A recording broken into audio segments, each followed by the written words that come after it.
Ken Forster, Executive Director at Momenta. Welcome to our Digital Thread podcast, produced by, for, and about digital industry leaders.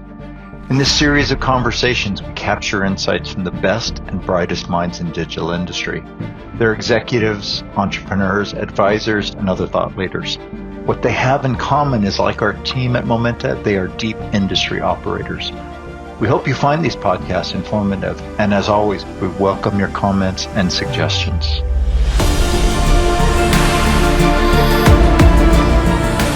Good day and welcome to episode 195 of Momenta Digital Thread podcast series.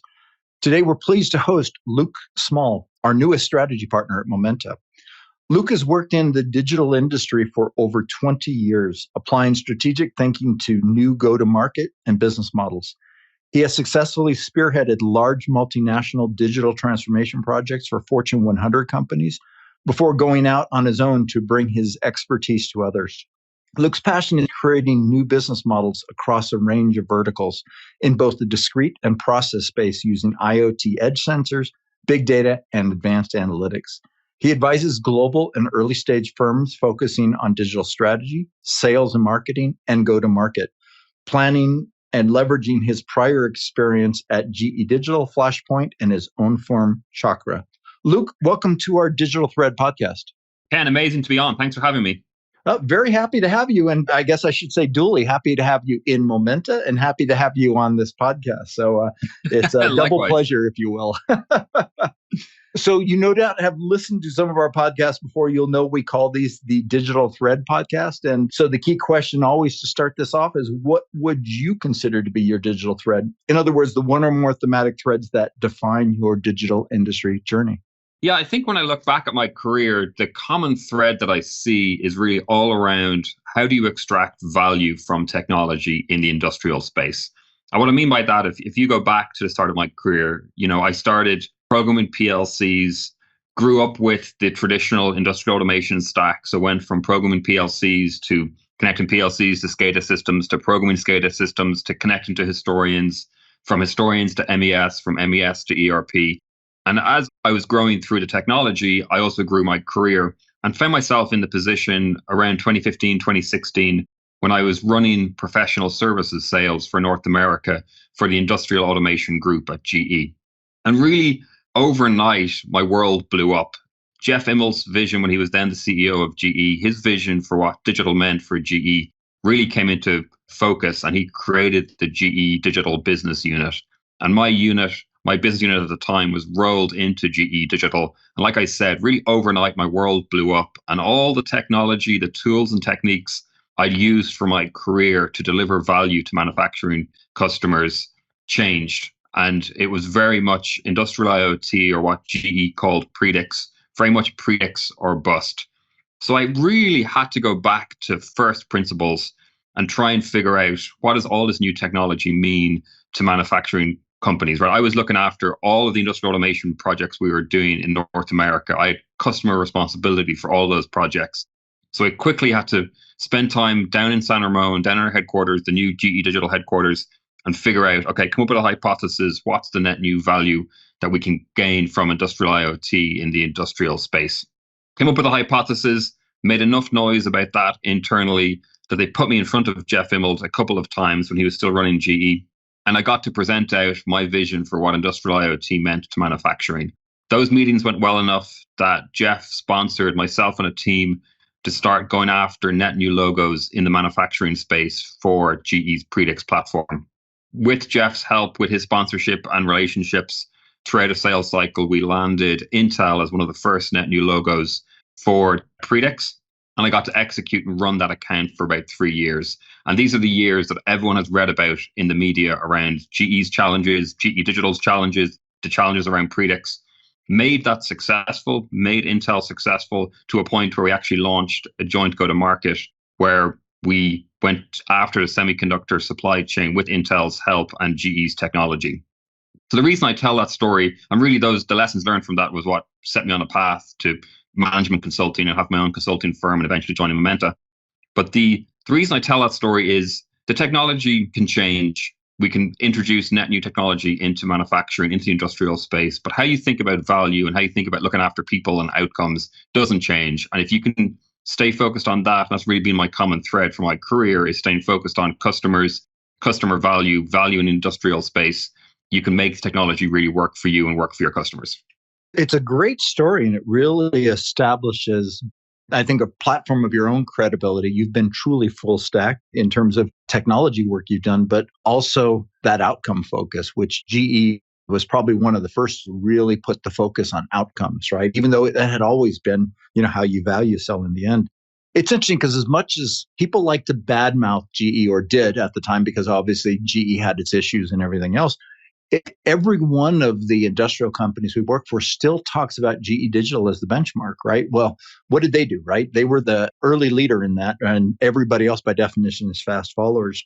And so I'm curious, because you obviously spent a lot of time there, what would you say were the top 3 insights you gleaned from this time relative to digital industry?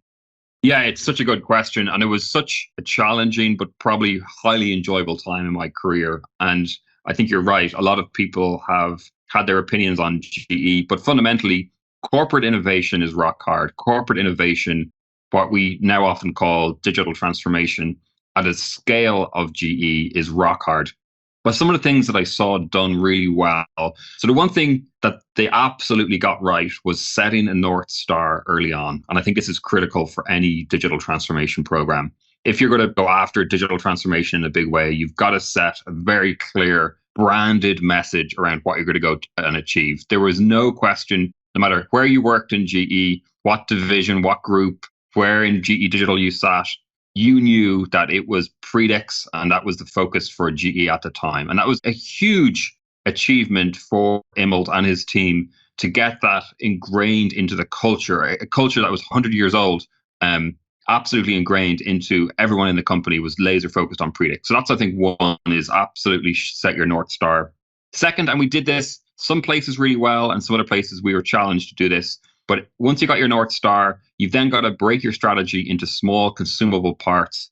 Start small, focus on product market fit. When you have product market fit, then scale with your customers and scale with the market. And I think there was an initiative internally at GE called FastWorks, where we took a lot of lean and agile thinking and applied it to an industrial setting. And that program, I feel, was highly successful. And this idea of starting small, being agile, iterating, learning as you go, very, very foreign to a product company like GE, but was adopted, especially inside of GE Digital, and I think highly successful. And then the last big lesson was it's all about people, right? If you think about, this was around 2016 to 2019 when I was running Intel as an account and making them successful on Predix. This was the same time frame that the books have been written about, the articles have been written about, the Wall Street Journal has their opinion on it, Jeff Immelt has his own opinion on it. Lots of stuff out there about it, but there was no doubt it was challenging.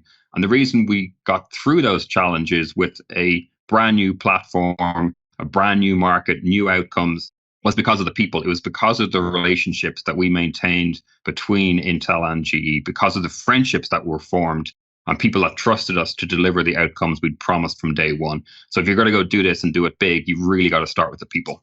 Those are great learnings in there. It's interesting. I think the CDO, Tanya from Bosch, mentioned setting the North Star as well. This is one of the first things she's stepped into Bosch doing. I like the idea of consumable parts. I always like to think of it as like think global, act local, grow organically, right? As right. How do you build up those components? And the fact that you started from the beginning to reflect that this is a change management exercise, not a technology exercise. This is about transformation. Technology happens to be the catalyst, as it often is, which means it's a people exercise right from the beginning, right? And we tend to lose that sometimes when we talk about digital this and digital that, and great learnings. Now, I know you founded your own advisory firm, Chakra, in 2019. Great name, by the way. Thank you. Yeah, focused on helping manufacturing companies create, and I quote, a new way of thinking about digital and digital transformation. So tell us a little bit about some of your key learnings and accomplishments during this time. I could say downscaling what you learned from GE, on a more individual basis. Yeah, and it was a great time. We had grown the Intel and the semiconductor go-to-market to a point where I was kind of felt like it was a capstone in my corporate career. So decided to step out, take the lessons learned from seeing kind of the good, the bad, and the ugly digital transformation and apply those to our customers and our clients. So myself and my co-founder launched Chakra. And very early on, we were fortunate enough to land one of the giant European OEMs, one of the largest European OEMs. And they wanted our help to navigate through what they were doing, which I would classify as digital transformation with a capital T. So they wanted to move one of their multi-billion-dollar divisions from selling equipment today to selling equipment as a service tomorrow. So we really partnered with them out of the gate after launching Chakra. And the process or the approach we agreed with them was to take 25 people outside of their day jobs, outside of the organization that used to work for this large OEM, have them come report to myself and my co-founder and run like a startup inside the corporate environment. And we ran that for about 2.5 years, successfully built a roadmap to go from selling equipment to selling equipment as a service, got them through the initial stages of that roadmap, gained some success. The famous quote from the VP that was responsible for the program on the OEM side was that we went from a concept in the boardroom to a PO and orders flowing for this new business model in a year, which if you've done any sort of corporate innovation or big digital transformation, you know a year is a very short space of time. And really it was the learnings we've talked about from GE applied to this mode of working that absolutely accelerated us to outcomes in a way that we've never seen before.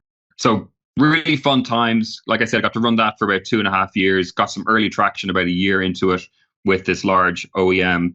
So some of the big learnings, and it was interesting, like you said, to go from a huge $100 billion corporation to a 2-person company and then try and drive digital transformation at scale. So what did we learn? So one of the big things we've talked about, it's about people, but it's more than that. It's also who are the people you're going to engage with. So what we found was that digital transformation, again, with a capital T, really happens in the market with your customers. It doesn't happen in PowerPoint, it doesn't happen in reports, it doesn't always happen in workshops. You've got to get in market, you've got to spend time with customers, and you've got to really learn what digital transformation means to them. And that's what you've got to capitalize on from your own internal perspective.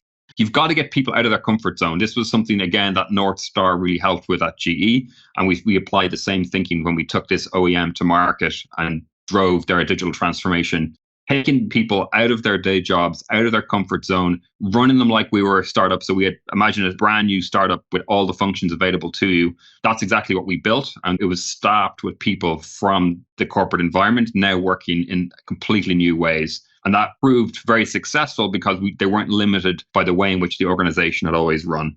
And then again, we started small, right? We launched with a new business model using SCADA data shipped over email to a central data science team where we're able to use that data to predict remaining useful life. And that's what we took to market. So it was very small, very scrappy, but we focused on the go-to-market fit or the product market fit and go-to-market, getting customers on board. And then we started to scale up. And that was really the big learnings from that. You know, it's interesting you said to do this in a year was quite an accomplishment. Recall that COVID-19 is the way we refer to COVID. And so you were doing this against the backdrop of progressively greater lockdowns, remote working, everything else that went. And so I'd say super spectacular in terms of what you accomplished given that backdrop. And remember the uncertainty during that time, right? None of us were sure what to expect or what this was going to be. So it sounds like you did quite a bit. I appreciate the bio you have on LinkedIn because it was some great talking materials. And so I'm going to come back to quoting again. So you offered there that, quote, manufacturing companies start out by investing in digital, but lose their way as they work toward identifying ROI and impact in pursuit of scalable solutions. Then you add, quote, digital offerings are not geared toward the needs of industrial companies and are not equipped to provide guidance on how these companies do and should operate, end quote, right? And you basically say, and Chakra is going to solve this. So can you say more about this perspective, particularly around these industrials? Yeah, for sure. And what I'm referring to there when I wrote that, which was about 2019, was what I classify as the first wave of digital transformation for industrial companies. And that first wave really kicked off around 2015, 2016, when industrial companies suddenly started waking up to the high valuations being driven from platform-based technology companies. And a lot of big industrials lost their top spots in terms of valuation to these new platform businesses. And they were looking at some of these technology companies, the likes at the time of Uber or Airbnb, and a lot of very asset intensive manufacturing companies or industrial companies were looking at these new technology companies, these new platform companies that didn't own the assets they used or didn't own the assets they serviced and were able to drive these sky high valuations. That scared a lot of industrial companies, and they set out on a road of that first wave of digital transformation. And what they did, and I think this is where some of the mistakes were made along the way, was just try and emulate what they saw coming out of the valley, coming out of these platform-based companies, coming out of these IT companies. And the two secret ingredients, which I'm referring to in that bio, that were missing was deep domain expertise. You can't play in the industrial space, in the manufacturing space, without real deep domain expertise. And I think you saw a lot of companies make mistakes by hiring executives out of IT roles, out of IT companies, and put them into industrial companies without that domain expertise. And that just didn't work. Likewise, from an IT versus an operational technology or OT perspective, the technology itself needed the right manufacturing and industrial context. It needed to be hardened for the industrial space. And that was really lacking with the first wave of digital transformation. The good news, that was when I wrote that, it was around 2019. I think in the last 3 years, and COVID has, I think, accelerated this a little bit. We're now seeing this, what I call the second wave of digital transformation specific to industrials, where we're seeing, you're noticing CDOs are now being placed who've got deep domain expertise, for example. You're seeing technology come out that's been around since the first wave, but is coming into prime time now, that it has that real operational technology or OT focus and has got the domain expertise baked in and it's industry hardened. So I'm pretty optimistic that in the last 3 years, we can really now start to capitalize on the second wave of digital transformation. That's a unique perspective. Yeah, I think you're one of the first I've ever heard refer to it in waves and to talk about as being in the second wave. Probably should have level set up front, because one of the things I've noted is we're so loose in how we use the terms digitization, digitalization, and digital transformation. Help me understand how you view these three phases loosely applied to the impact of digital in industry, how you define them and differ them. What is the difference between them? Yeah, great question. It's fundamentally the reason I founded my own firm back in 2019 was the confusion in the market, the confusion with clients and customers around specifically digitization and digital transformation. So if we take an example, let's take a CNC machine or just a machine on the shop floor in a manufacturing plant. So digitization is sensorizing that equipment for the first time. So maybe you can't tell exactly what's happening on that piece of kit. Maybe you can't count the production cycle that's going through. So you put on a sensor, you connect that sensor to maybe an IoT gateway, or you connect it to a SCADA system if you're old school, and you can now visualize what's happening on that piece of equipment. So that's sort of digitization, that first sensorization of a piece of equipment. Digitalization, you start to make sense of these new sensors, this new data in context of the broader production situation. So the process itself, right? Digitalization is meant to be focused on the process. So maybe that sensor, which was counting, for argument's sake, parts going through your machine, you now connect that to an OEE system, and you're able to tell how effective your piece of equipment is in context of the overall production schedule and process that you're running. So that's digitalization. I think that's relatively new that we've gotten that refined on the difference between digitization and digitalization. I used to actually confuse those two terms, but just think about digitization is connecting something. Digitalization is making sense of it in context of a process. Where things get interesting is when you separate those two from digital transformation. And digital transformation for me has to be digital transformation with a capital T, where you're driving net new value that was not achievable before, leveraging digital technology. And ideally, that value you're achieving is on the revenue creation side of your business, right? If you look at the history of digital transformation, the valuations I was talking about earlier, and why a lot of industrial companies are on this journey, you really got to be thinking about the revenue side of your business. You've got to be thinking about net new value, and you've got to be evolving your business to go after that. So that may mean maybe you've sensorized a piece of equipment, you've connected it to an industrial IoT gateway, you're pumping some data to the cloud, you're making sense of that data maybe from an efficiency perspective, from a predictive maintenance perspective. That's your digitization to digitalization journey. Your digital transformation journey, and this is what we did with that large European OEM I mentioned, is you leverage that data to transform your business model. So maybe you stop selling that piece of equipment in the future and you start selling machining as a service. And that's where that big capital T transformation comes in. I think the difference for me, and I really appreciate how succinct you were in terms of those definition differences, is you could say digitalization is evolutionary, right? The transformation element is revolutionary, thinking, like you say, as a service business model relative to a traditional CapEx OEM provider, right? That truly is transformational because it redefines how you do business, how you report revenue, everything in the company, right? Yet digital still is the catalyst for it. So I appreciate the difference there. And I think we mix it up too much, demeaning, if you will, what transformation really means, and probably going too tech heavy on why digital is really important to even efficiencies that are in there, right? It's so true. Yeah. And actually, we built a maturity model at Chakra and it showed the path from digitalization to digital transformation. And we very intentionally drew a chasm right after digitalization. And a lot of clients I talked to were really in what we call the digital chasm. This idea that you were sold on the promise of digital transformation, but what you actually got was digitalization. And you're really lacking in the level of ROI that you're expecting. And you're sort of in this no man's land, this digital chasm. And we've spent a lot of time in my previous role helping clients crawl out of that and get back to either maybe realistic expectations on what digitalization can do to your business, or reframe the execution side and focus on the big transformative outcomes. I like that idea. The digital chasm, of course, reminiscent of, kind of crossing the chasm, if you will, relative to general innovation.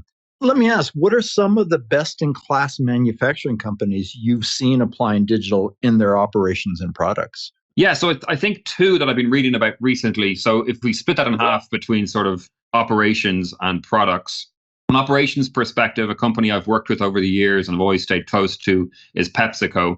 I think they're doing a lot of things right in terms of their digital journey, in terms of digitalization, to a point where in a recent earnings call, their CEO called out in response to the supply chain challenges we're all living with, the inflationary challenges we're all living with, the general economic headwinds we're all dealing with. He called out their digitalization journey as one of the saving graces to fight against some of those headwinds. So I think they're doing a lot of things right, and I would keep a close eye on what they're doing from a digital perspective. On the product side, one of the companies I've always followed and a lot of respect for in terms of their digital journey has been John Deere. I don't know if you saw, they recently won 2 CES awards, so 2 Consumer Electronics Awards for their autonomous tractor initiatives. So I think it's impressive if you're going to be an industrial company and you're going to play in the robotics, connected product, smart product space, the autonomous space, and you're competing against some of these consumer players, that you can beat them out and win these awards, I think is super impressive. And what I like about John Deere and their strategy is they also think about service. So it's not just connected assets for the sake of it. They also offer an enhanced service portfolio based on having these autonomous connected assets. I a background in Syngenta, of course, so ag tech. One of the earliest conversations I remember with John Deere at the time was, and mind you, this is probably 12 years ago, was that they saw the tractor as a mobile data hub, I think is what they called it at the time. Collecting, of course, all of the agriculture information, but also serving as a point to make decisions like when to apply pesticides or plant a seed and or some form of prescriptive, if you will, analytics. And again, 12 years ago, right? So I'd say they clearly deserve it. Also, as a former Coke guy, I can appreciate Pepsi under especially some of its enlightened leadership, how much they've really taken on a lot of this. And a lot of it is because they're multi-category, right? Not just beverages, but snacks and direct store delivery. So, the granularity of what they do and the number of times they do it daily really allows them to gradually improve, but show big results over time. So 2 great examples there. I'm curious though, how do you know when an organization is ready to adopt digital manufacturing techniques? And perhaps what practices have you seen in realizing that potential value? And before you answer, another way to think about this is, would you ever walk away from a potential customer coming to you and saying, we want to apply digital? What is that criteria you're looking for? Yeah, it's funny you ask. I was talking recently to somebody about this, and it's, would you have said no to that giant European OEM when we landed them early on at Chakra? And I was so passionate about the difference between digitalization and digital transformation. The question was, if they were just focused on digitalization, would you have said no? And I think a two-person company heading into COVID probably wouldn't have said no. Touche. But yeah, but I think there was some customers that we worked with over the years, and we did feel like they were probably too focused on, especially digitalization inside the four walls of the plant. That was not really the world we were playing in. But from a readiness perspective, the way I always approached companies and approach strategy from a digital readiness perspective was under four headings. And we had kind of a term for that. We call it the 4Ds at Chakra. And the 4Ds were demand, domain expertise, data, and data science. So demand, two sides to the demand equation. Is there internal demand for it? Do you have C-suite sponsorship to go do something interesting from a digital perspective? Likewise, are there customers interested? You don't have to have product market fit yet or anything like it, but is there customers that will sponsor you, that will co-create with you, that will help you get into market, partner together and figure out what's going on? So that's the demand. That you've got to have some kind of demand. Domain expertise, I touched on this earlier. You've got to have the right domain experts on the team. I think that first wave of digital transformation, there was a real lack of domain expertise. So it's something that I always look for in terms of readiness from a client perspective. Data, again, I touched on this a little bit earlier. You don't need big data to go transform your company. You can do it with legacy data, with small data, with some, right? I've seen process engineers who've taught themselves Python and taught themselves MATLAB and are using SCADA data to drive really meaningful outcomes. But you've got to have some kind of data to start with, but don't delay until you've got a huge big data architecture. Likewise, data science. So data science to me is not a degree or qualification. You don't need to spend $1 million in salary to go hire a Stanford PhD.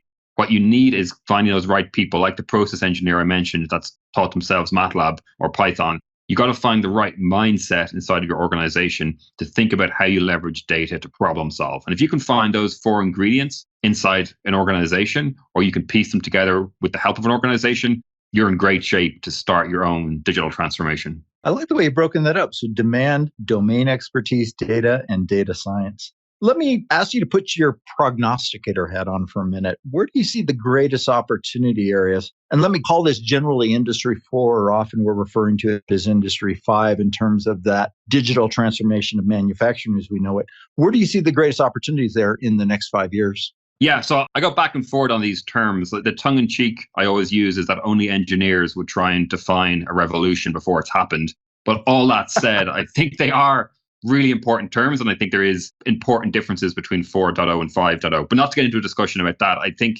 as a general school of thought, the big areas where I see the greatest opportunity around these 4.0 and 5.0 initiatives are probably three areas. So one, it's data. I think again, I grew up, like you said, with kind of a full stack, what we would call the ISO 95 or S95 stack, right? PLCs, SCADA systems historians, MESs, et cetera, and how we moved data and how we thought about data context through those layers has become quite traditional. And I think I look at data companies, I'm thinking about HiByte as a good example, that are really challenging that paradigm and letting you insert yourself wherever you need to in the traditional industrial automation stack, extract data, provided context, and make sense of that data and move from a very linear way of thinking about moving data inside the four walls of a plant or inside a connected asset strategy and move it to a much less linear model, a more circular way of thinking. I think that's going to prove highly valuable in the next 5 years. So I'm excited about that.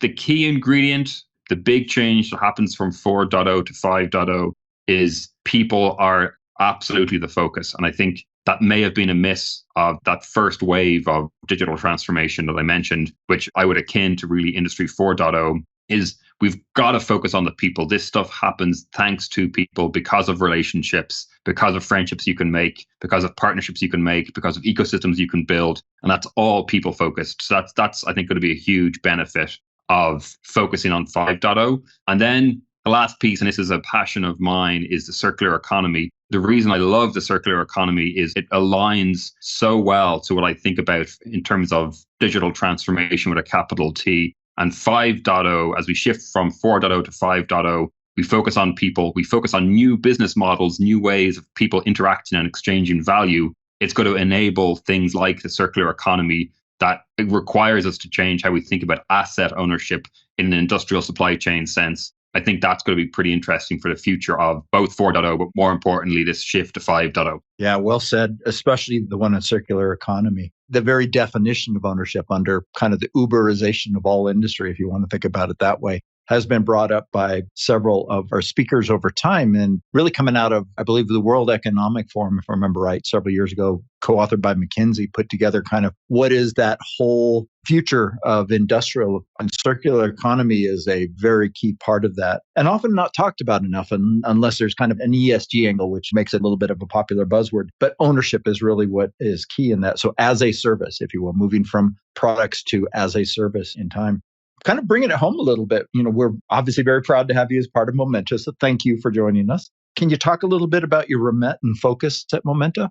Yeah, sure. And so good to be joining the team. I'm excited to get going. I think that the two big focus areas will be digital transformation with a capital T and then value for manufacturers. So what do I mean by that? So digital transformation with a capital T, really my specialization for the last 4 or 5 years has been moving companies to these large scale digital transformations from a business model perspective. So how do you think about servicization? How do you think about even something as simple as rather than selling a predictive maintenance app after you've been able to do something like predict remaining useful life on a piece of machinery, rather than sell the app as an industrial company, which is rock hard to do, by the way, you might use the intelligence from that app to offer an enhanced service contract. So that way of thinking, that servicization of outcomes of businesses will be one focus area.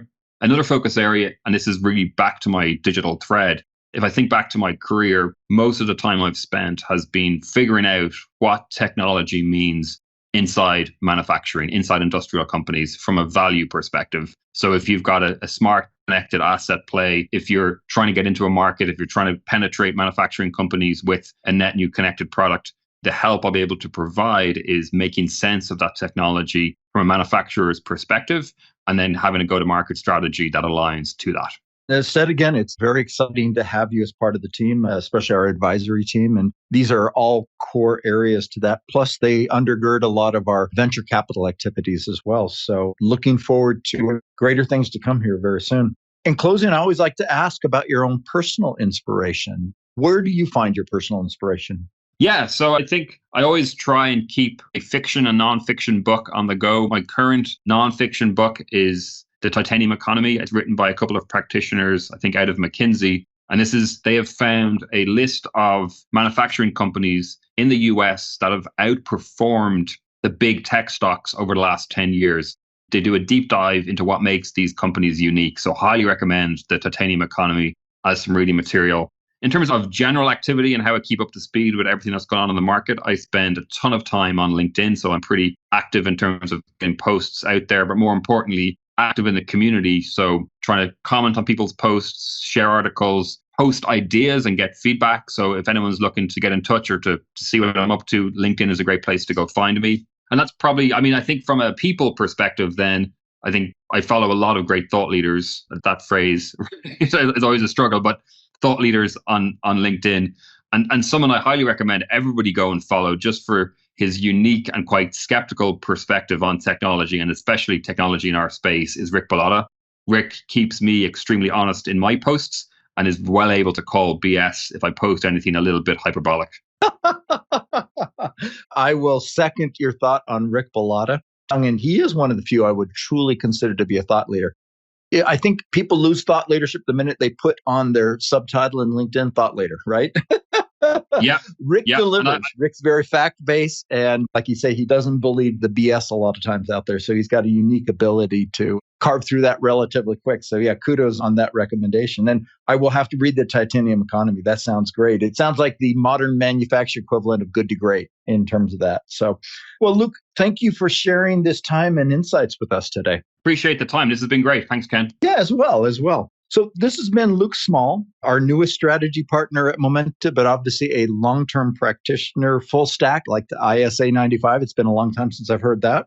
So thank you for listening, and please join us for the next episode of our Digital Thread podcast series. Thank you. Have a great day. You've been listening to the Momenta Digital Thread podcast series. We hope you've enjoyed the discussion, and as always, we welcome your comments and suggestions. Please check our website at momenta.one for archived versions of podcasts, as well as resources to help with your digital industry journey. Thank you for listening.